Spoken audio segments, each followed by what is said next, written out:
Hey guys, I'm filming from the beautiful city of Dubai. I came down from the mountains. I was in a different country. And I'm here now and I wanted to share with you some of the things I've been researching, which I think are extremely important. As you know, we've been talking about response inhibition, inhibiting a response, creating that delay, not being impulsive in our most recent video.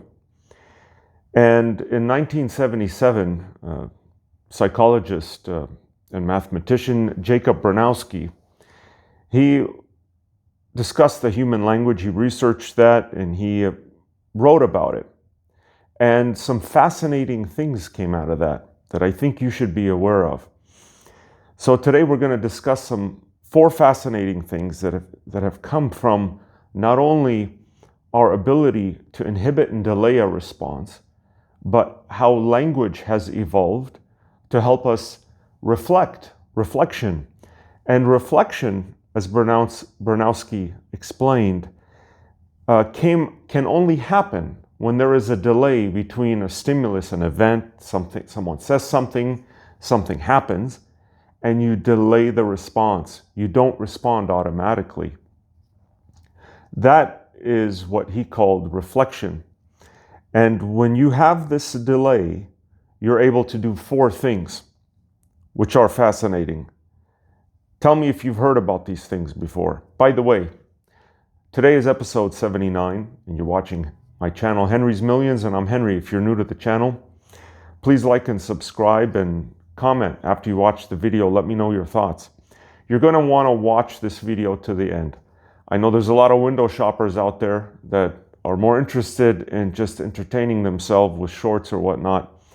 But this video is going to build up to the very next video, which I promise you is going to be a game changer for you, because a lot of people say that how you think is more important than what you think. And I see memes about this. I see stuff on social media all the time. However, no one in the world will tell you how to think. It sounds great, right? How you think is more important than what you think, or whatever it is. But no one will tell you how to think. I'm going to tell you how to think. This is not a gimmick. It's not a joke. We're researching this day and night. On the very next video, I'm going to tell you how to think. And I guarantee you, you're not finding this anywhere on the internet. It's shocking how all this research is out there. Brilliant minds. But it's completely buried beneath best-selling books that have one page of value hidden beneath 200, within 200 pages of just marketing fluff and stories to sell you books online. All right, so let's get back to this here. So when you delay a decision to respond, when you create the delay, it's not only what you may respond with, right? You're thinking about, what should I do? Somebody said something, or this just happened. You're creating a delay so different parts of your brain can get involved and you could think of what you want to do next, what you're going to say next. But you're also delaying the decision whether or not to respond. Sometimes it's better never to respond. Okay, so these four consequences that come from the evolution of this ability to inhibit and delay a response. Here we go. And you don't have to write these down right now. I'm going to go through each one of these four and explain them. You could watch the video again later. All right, number one is prolongation. Number two, separation of affect. Number three is internalization of language. And number four is reconstitution. And really, I'd like to thank Russell Barkley, psychologist, who kind of pieced these things together and shared them with us. All right, so before you run off to another video, if you're a window shopper here, let me start with the first one. What does prolongation mean, Henry? With all these scientific words, they're not going to be useful for me. This is extremely useful. Pay attention, guys. We're not here to be entertained. We're here to learn how to control, manage, and utilize more of our brain's functioning. You know, by the way, before I continue with the first one here, prolongation, I'm going to tell you, People for decades have been saying, oh, we only use 5% of our brains, right? It's not true. You're always using your whole brain. The problem is you're not using it, or we are not using it efficiently. We can be using our brain in a much better way. It's like having a brand new powerful computer, but you're just using the browser, right? There's so much more that can be done with our brains, and we're going to talk about some of that today.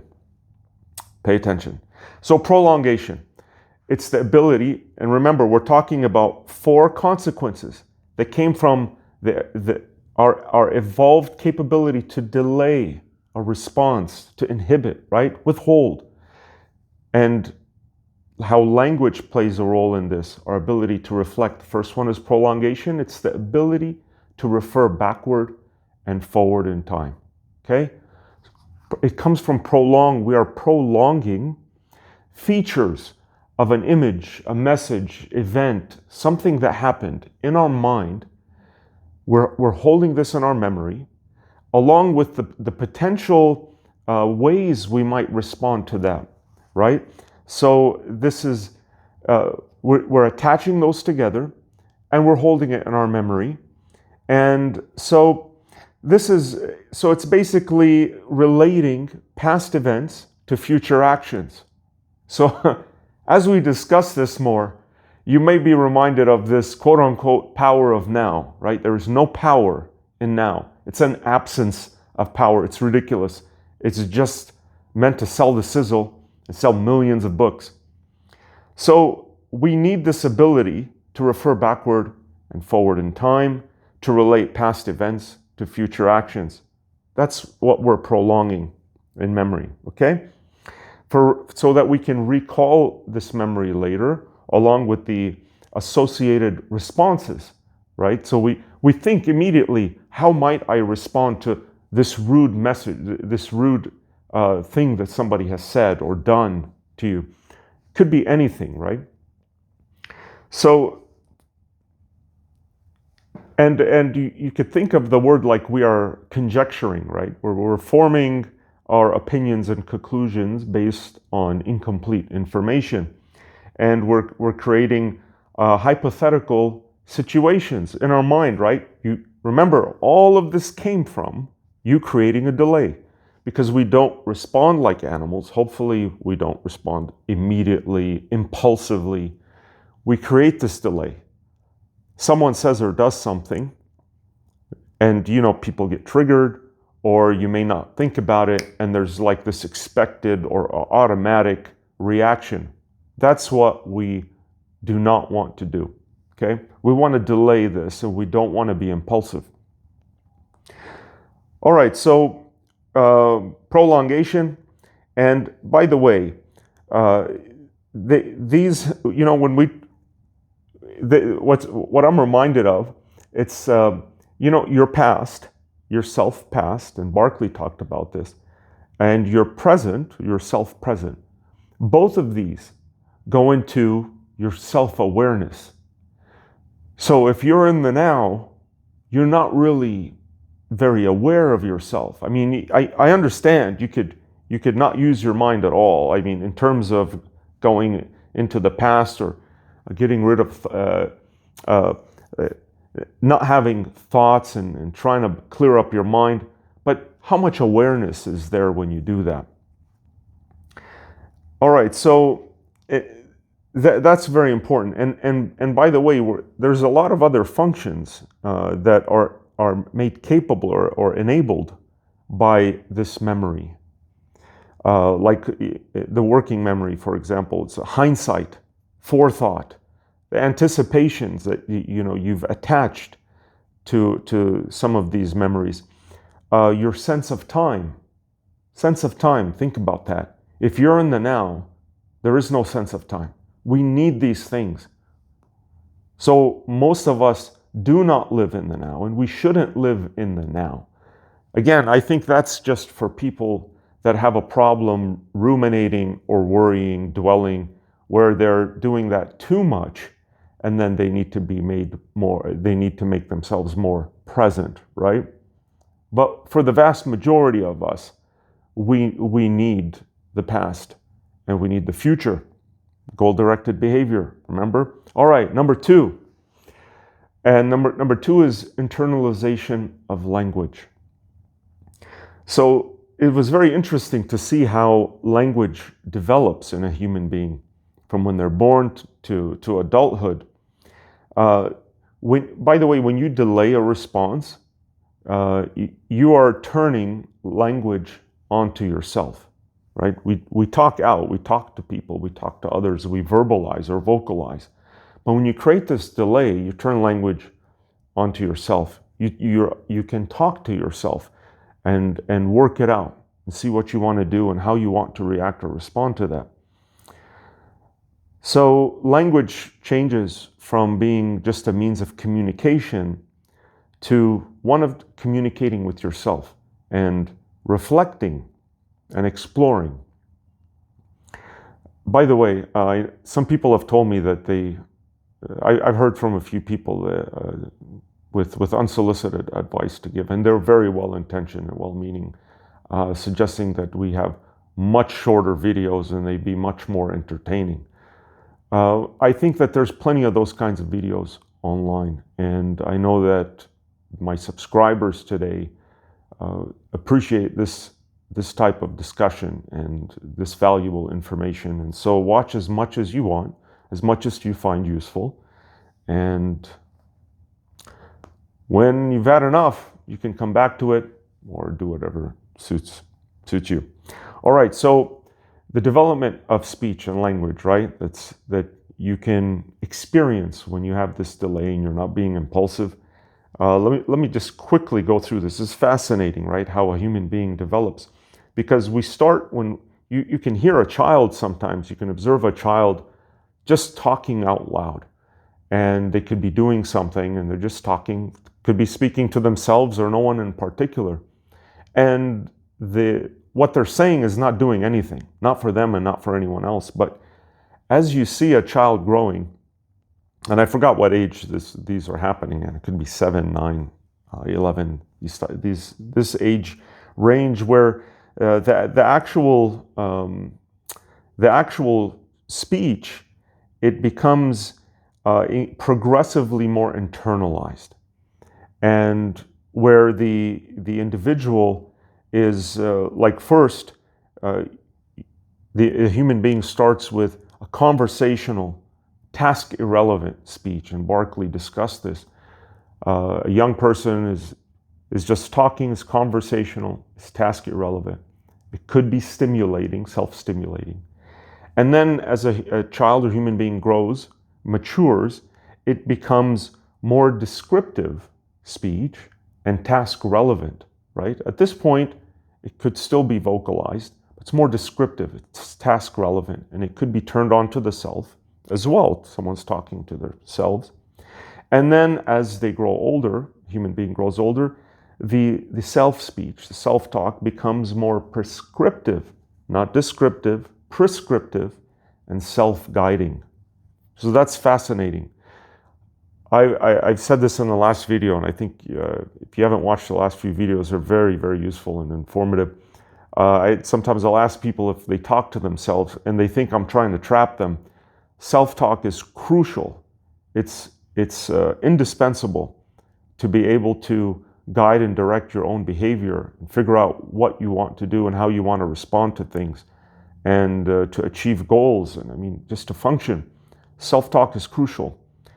In a future video, I think the very next video, I'm going to tell you how we're going to use that self-talk to achieve better outcomes for you immediately. No one's ever talked about this as far as I know, as far as I've seen. All right, so we've talked about prolongation, we've talked about internalization of speech, internalization of language, and we're talking about the third one is the reconstitution. So reconstitution is very interesting because it includes two processes. And one of them is analysis, where you're breaking down things. And you're probably doing this without even knowing what you're doing. But when we give things a name, a label, and we break it down and we understand it, you can better utilize these capabilities, these functions of your brain. So reconstitution is made up of analysis and synthesis, and this is super fascinating. So when we're analyzing things, and you're doing it all day, we're breaking things down. Events, communications, whatever's happening in the world around you. And the interesting thing is you're using language much of the time to do that, because it's almost a one-to-one relation. We break everything down around us and we're giving it a label, a word, a name, and people, places, and things, and events and actions. But we're also synthesizing messages. In your outward communication, or you're communicating with yourself, you're creating novel communications, novel messages, by putting these things back together. And the very interesting thing here is that thoughts in terms of verbal or nonverbal are for healthy individuals, for most of us, are helping us guide our behavior, controlling our actions, our goal-directed behavior. So we can think of this process of reconstitution, of breaking things down and putting them together in novel ways, not just for language, for communicating, but for actions and behaviors. So this is how you come up with new ways to act, to behave. This is how you come up with new solutions to problems. This is how you carry forward goal-directed behavior, right? You have problems, you have goals, and you have to figure out what needs to be done in your unique circumstances in your life. And your circumstances, nobody else has the exact same circumstances that you do. So it requires a novel set or hierarchically organized set of behaviors and actions. So the amazing thing is, when we do go into how to think, not just what to think, but how to think, you are controlling your thoughts, your behaviors and actions, and you're achieving your goals and becoming more effective in doing so. So this is reconstitution here. And so, and let's see here, I want to go into anything else with you. I'm missing one. I know I'm missing one here. Oh, separation of effect, right? So if there is no delay in your response, you may be emotionally charged, right? So somebody says something to you, something happens to you or around you, and you're reacting, but there's a emotion that's attached to that, right? And we've all seen someone, maybe ourselves, react impulsively, and there was a lot of emotion tied to that. When you separate the effect, you're separating the emotional charge from what's happened or what's taken place. And then if and when you do respond with that, because you have a delay now, right? And different parts of your brain are allowed to do work and figure out what you want to say or do or respond, how you want to respond or react. When you do respond, that emotional valence, that emotional energy is not there anymore, right? You separated them, and you could respond with neutrally, and that's the healthy way to respond, right? You always want to have a neutral response, and that could be an action, a behavior, communication. We always want to be in control of our emotions, and when you create the delay, when you're not behaving impulsively, you can separate the effect, separation of affect. Okay, these are four powerful things that these functions were created because we evolved into human beings that can pause, that can delay, that can withhold a response or reaction to things happening in our environment. And language kicks in. We are able to talk to ourselves, and we're able to act more efficaciously in ways that are self-promoting and not automatically in ways that are bad for us. So in the next video, I'm going to share with you, and I've been doing a lot of thinking about this, research and thinking and working things out, trying things out on my own. And I've come up with a few things that you can do that are very powerful, that you can do to work on the how you think, not the what, right? People say, oh, think positive, don't think negatively, don't criticize, don't be too judgmental, right? That's the what to think. I'm going to show you how to think. We've worked things out. And I'm going to give you a little hint here. It has a lot to do with language, right? If we know how to write and how to talk to ourselves, how to talk to others, right? Language has rules. And we know now, we know, but we're talking about this now, that our private internal self-directed speech, right, the inner voice, is directing your thoughts, your actions, your behaviors, right? So language, our internal language, is directing our actions and behaviors. And because of that, we can use that to work on the how to think. It's going to be so great. It's going to be so much fun. So I hope that you've enjoyed our brief talk today with this beautiful city behind me. And this is a live view right now. And please like and subscribe and share your thoughts with me. I'd really like to hear from you. And I appreciate the support I've been getting from my subscribers. Thank you very much. And I'll see you on the next video. Take care. Every time.